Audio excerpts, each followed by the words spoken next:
Good afternoon, everyone. So I am here today to talk to you about the importance of listening to your gut. Brief hello. I'm a 38-year-old entrepreneur, biochemist, went to MIT, BU School of Medicine, and I have decided to dedicate my life to studying the gut and the gut microbiome. 6 years ago, I even started a company to address this issue. I've been really fortunate over the last few years to have worked with professional athletes and professional athletic teams to try to improve their gut health because it's so intimately related to things like increasing performance, decreasing sickness, and improving recovery time. So why am I here today? Well, I'm here to talk to you about what I think is the most important organ, and that is the gut microbiome. So for those of you who don't know what the gut microbiome is, it's everything from your mouth to your colon, from entry to exit, all the bits in between. So your stomach, your small intestine, your large intestine, and all of the little critters that live in there. So bacteria, fungi, viruses, and cells. There are trillions of these little critters that are living in there. And we'll talk about this a little bit more later, but diversity is so important in the gut. So why is it important to have a healthy gut? Well, it's really important for long-term health. So if you have a healthy gut, you're going to feel more energetic. You're going to get sick less often. You're going to have better mental clarity and ultimately have better emotional well-being. Versus if you don't have a healthy gut, a lot of research is showing that this is related to things like autoimmune conditions, diabetes, neurodegenerative disorders like Alzheimer's, and even emotional issues like anxiety and depression.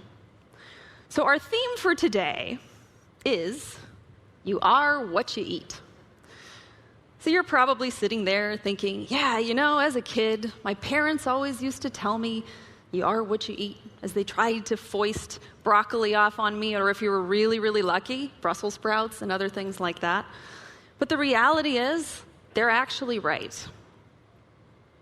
Eating poorly can do really two things. So the first, one, it can prevent you from getting the nutrients that you need to stay healthy. And second, it can actually damage and change the entire composition of your gut, which will render it unable to digest things properly and create the nutrients that you need to function. So today we're going to look at 3 molecules that you get from dietary intake. You have to eat these things. So the first is something called tryptophan. You've probably heard of this. Thanksgiving comes, everybody talks about the tryptophan-induced coma that happens after you have your food. It's found in turkey, but it's also found in things like eggs and chia seeds. So your body takes tryptophan and converts it into a lot of other really important molecules, 2 of which we're going to talk about today. So one called serotonin. Serotonin is something that makes you happy. Super important, and something called melatonin, which actually helps you to sleep. So imagine if you don't have any tryptophan or you're not consuming enough tryptophan. Well, no matter how many roses or diamonds or chocolates your significant other brings you, it's just not going to make you happy, and that's kind of sad. Also, you won't be able to sleep, so you won't be able to count sheep at night. Another example is a compound called tyrosine. So tyrosine, another amino acid, is found in foods like almonds, but it's also found in lentils and seeds and edamame. Tyrosine is converted to a variety of really important things as well. So we'll talk about dopamine. Dopamine is a compound that you may have heard of, and it's essentially, it motivates you to do stuff. So it's this initiative-oriented behavior that it helps to propel. And epinephrine, which is also known as adrenaline, the fight or flight molecule, which is really helpful when you're up on this stage. So, imagine if you don't have these things. What would happen?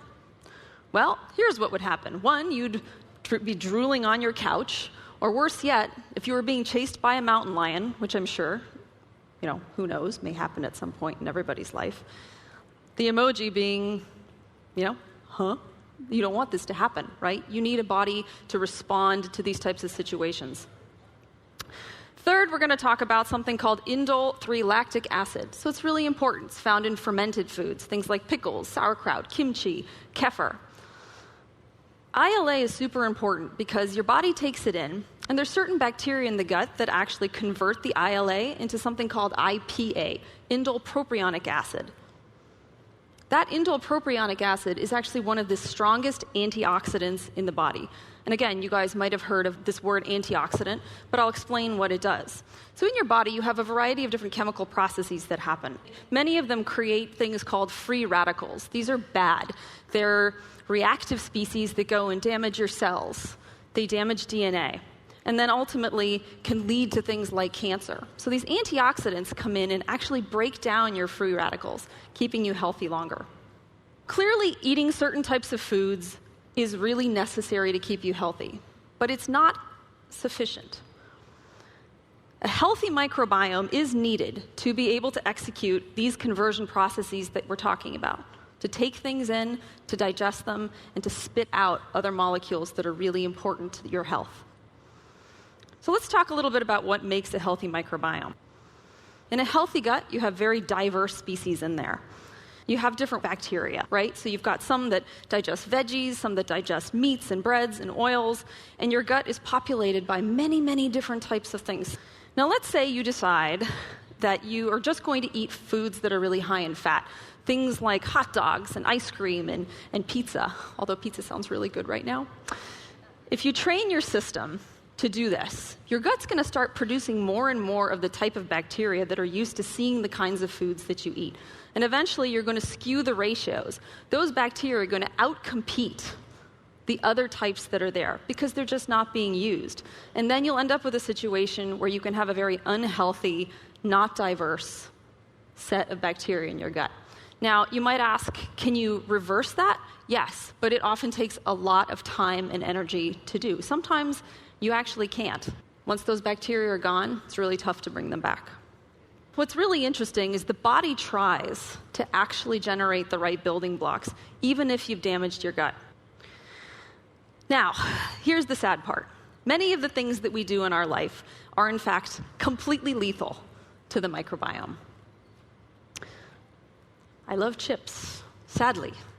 You don't find a lot of healthy stuff in most chips. You're not going to find tyrosine, tryptophan, or ILA here.